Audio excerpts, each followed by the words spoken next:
membahas ya bagaimana menyajikan ya laporan audit SIA ya. Jadi sekarang audit Pak, ini sudah mencakup aspek sustainability. Contoh ya, bagaimana di sini perusahaan XYZ ya, perusahaan solar punya proyek tahun 2022 yang mengoperasikan 50 megawatt eh, mesin solar gitu ya, yang memberikan kontribusi pada tujuan energi yang berkelanjutan. Nah, di mana proyeknya mengekspektasikan mengurangi emisi gas karbon ya dan juga menyediakan energi yang ramah lingkungan yang kira-kira ditujukan untuk 20.000 rumah ya. Nah, jadi tujuan auditnya di sini kita masukkan ya bahwasanya tujuan auditnya audit objektifnya adalah mengakses kesesuaian ya. Apakah ini sesuai dengan kriteria standar keberlangsungan, standar sustainability, kemudian juga mengevaluasi ya keefektifan dari manajemen keuangannya dan juga memverifikasi implementasi ukuran-ukuran sustainability di sini dan juga mengakses atau juga menilai keefektifan bagaimana sejauh ini monitoring dan pelaporan sistemnya ya. Jadi lingkupnya meliputi audit ini mencakup ya, mencakup uh, apa ya, siklus daur ulang ya dari XYZ solar project yang dimulai dari perencanaan dan juga desain implementasi sampai pada monitoringnya ya, yang berfokus pada kesesuaian ya dengan standar-standar berkelanjutan dan juga aspek keuangannya dan juga ukuran monitoringnya serta pelaporannya sejauh mana ya, bagaimana mekanisme pelaporannya. Nah, maka dalam hal ini diciptakanlah metodologinya ya kan, metodenya. Nah, di mana tujuan auditnya di sini bahwasanya auditnya mengacu kepada pendekatan sistematik, termasuk di dalamnya mendokumentasikan hasil reviewnya ya, mendokumentasikan hasil kunjungannya, kemudian mendokumentasikan interviewnya, dan juga menganalisa datanya. Jadi kriteria auditnya di sini didasarkan pada relevansi masalah lokal ya dan juga kesesuaian dengan standar internasional ya, proyek-proyek internasional dan dokumentasinya dan input kepada pemangku kepentingan. Maka metode pengumpulan datanya meliputi ya itu review dokumen. Nah, review dokumen meliputi studi kelayakan ya, kemudian juga menilai dampak lingkungan, kemudian juga melihat rencana proyek ya, kemudian melihat anggaran, kontrak dan juga progres laporannya ya. Nah, dalam proses melakukan kunjungan, inspeksi, termasuk di dalamnya adalah melihat sisi konstruksi pabriknya ya, construction site-nya ya, dan juga instalasi solar panelnya ya. Dan dilakukan juga interview di sini terkait dengan diskusi dengan manajer proyek, engineer ya, kontraktor dan juga stakeholder. Sedangkan analisa datanya meliputi perbandingan antara anggaran ya dengan aktual cost dan juga monitoring datanya dan juga review financial record-nya ya. Nah, sehingga temuannya ya findingnya di sini adalah kesesuaian. Sesuai enggak? Ya, sesuai tidak dengan standar-standar keberlangsungan. Jadi di sini kekuatannya meliputi bagaimana proyek di sini kesesuaiannya dengan standar sustainability termasuk detail LED-nya ya, LED-nya engineering detailnya dan juga regulasi kebijakan lingkungan lokal ya. Dan juga bagaimana target-target keberlangsungan energi yang terbaharui, termasuk di dalamnya adalah sejauh mana progresnya secara signifikan dalam menginstalasi panel solar ya. Jadi area yang perlu dikembangkan meliputi area minor ya, non compliant issue ya yang berhubungan dengan manajemen manajemen limbah ya, waste manajemen dan juga worker safety ya, artinya ini ya keselamatan tenaga kerja ya adalah termasuk yang proses diidentifikasi. Dan ukuran-ukuran sustainability di sini termasuk di dalamnya konservasi masalah air dan juga terkait dengan masalah further enhancement ya.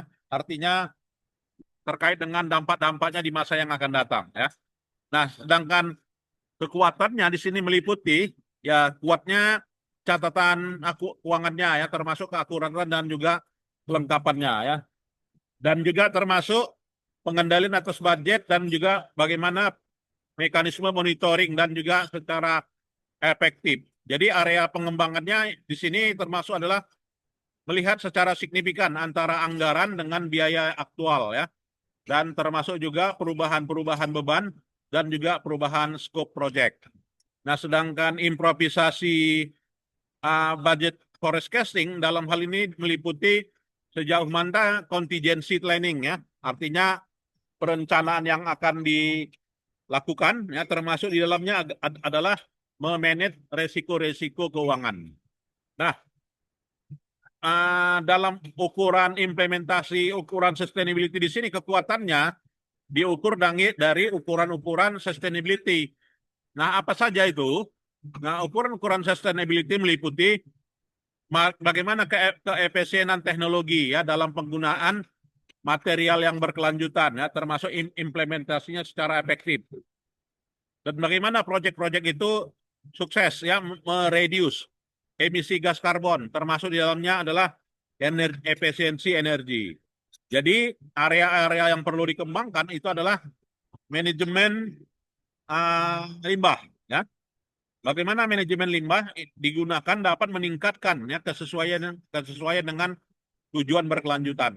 Termasuk di dalamnya adalah training dan juga kepatuhan ya, kesesuaian terhadap program dan juga sustainability practice and needed. Dan monitoring report di sini kekuatannya adalah ya bagaimana memonitor tempat ya, dan juga progress project ya, termasuk di dalamnya adalah outcome sustainability dan juga progress regular dan juga peningkatan kepada pemangku kepentingan. Jadi area pengembangannya keakuratan dan juga keandalan ya dalam laporannya ya, dan juga mengkomunikasikan dengan para pemangku kepentingan termasuk progress project dan juga keberlangsungannya ya. Nah, sehingga yang direkomendasi itu meliputi ya kesesuaian terhadap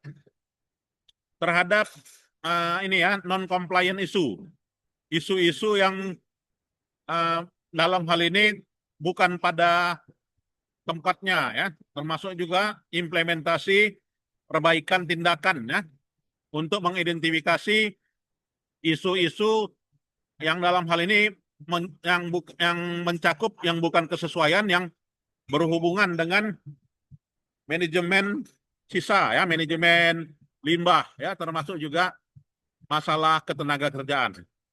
Termasuk juga di dalamnya adalah kesesuaian ya, audit kesesuaian yang mencakup kesesuaian dengan standar-standar keberlangsungan ya, sustainability. Nah, untuk manajemen keuangan peningkatannya di sini meliputi bagaimana mengimprovisasi ya budget di masa yang akan datang ya, dan rencana kontingensi. Ya, termasuk di dalamnya adalah budget forecasting teknik ya, artinya teknik-teknik proyeksi ya yang dalam hal ini mengantisipasi potensial beban dan juga perubahan skop dan juga mengembangkan secara komprehensif ya resiko keuangan dan juga varian-variannya ya.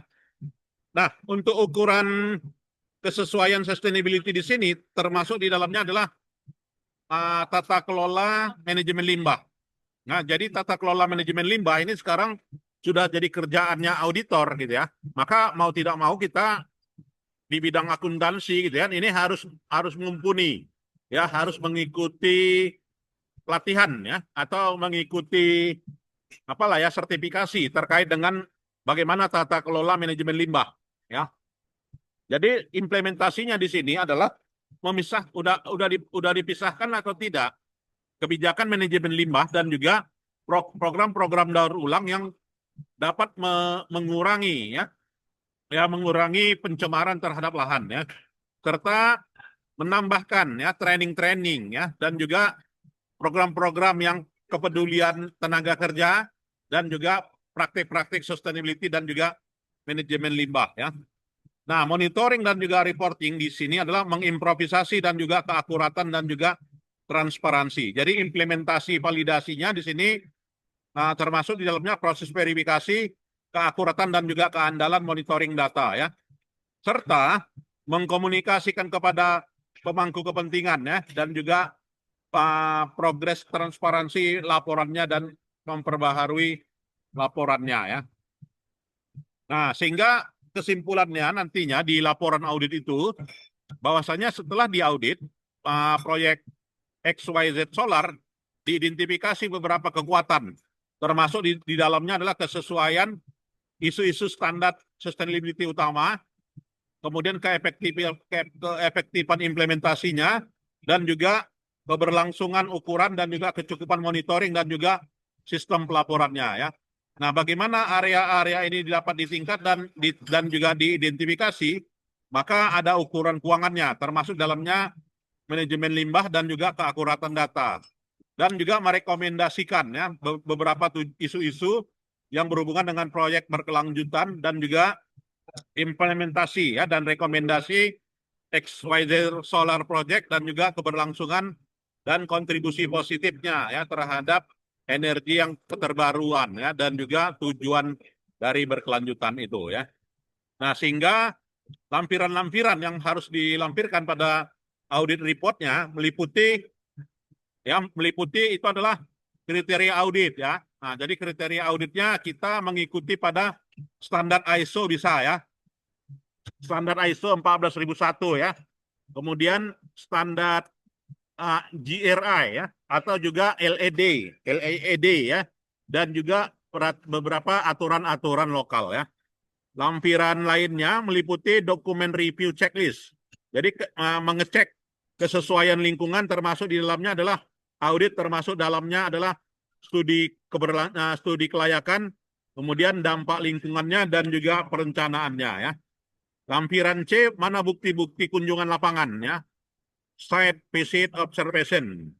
Ya, jadi foto-fotonya ya. Kemudian lampirannya adalah daftar interview ya, wawancara kepada manajer, kepada engineer, kepada kontraktor, kepada stakeholder ya.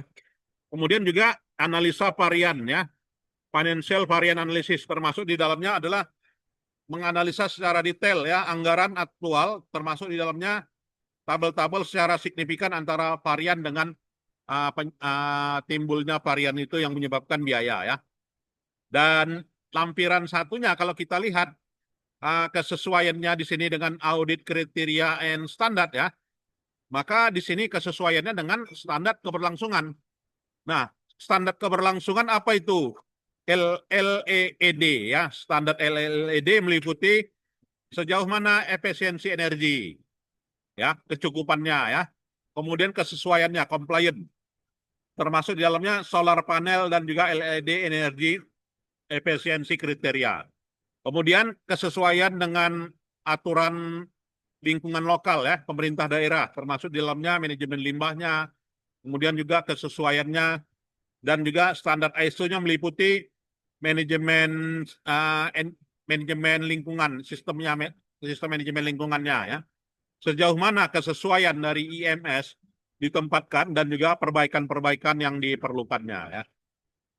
Nah, sedangkan financial variant analysis meliputi kesesuaian analisa bahan ya, analisa tenaga kerja, analisa peralatan ya, kemudian juga analisa hutang-hutang yang akan timbul ya, kontingensi. Nah, jadi yang dianggarkan ya dengan actual cost ya. Nah, dengan actual cost seperti ini gitu ya, dapatlah varian seperti ini gitu ya. Kemudian dari varian ini variannya berapa persen gitu ya. Ya, kemudian juga apa saja penjelasan-penjelasan terkait dengan meningkatnya varian-varian itu ya, sehingga dapat kita lakukan ya analisanya ya. Nah ini.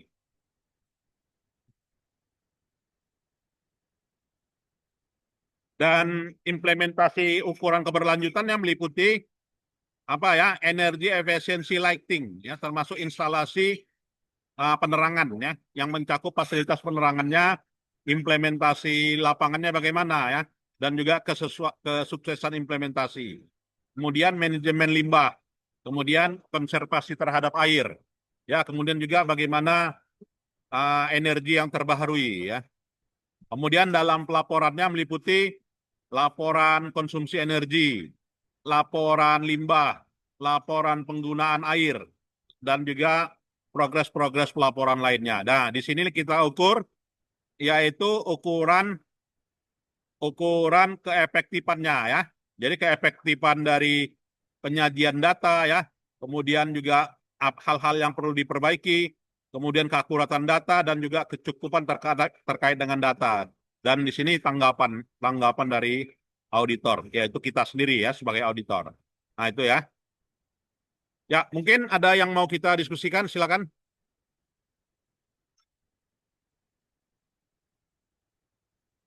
Cukup ya. Izin Pak, izin Saya bertanya kira Pak. pertemuan kita itulah ya, selesai dalam hal ini audit mengenai apa ya? Audit mengenai proyek keberlangsungan ya, sustainability project ya. Minggu depan kita melanjutkan ya dengan topik yang lainnya ya. Topik yang lainnya adalah bagaimana program auditnya ya. Bagaimana program auditnya. Nah, di sini ada kriteria ya. Ya, bagaimana program auditnya ini kita lanjutkan di minggu depan ya. Baik, saya kira itu saja pertemuan Izin kita Pak. dan selamat sore ya. Izin Pak. Assalamualaikum Pak, izin warahmatullahi wabarakatuh. izin Pak. Oke, boleh meninggalkan ruangan. Pak, izin. Halo Pak.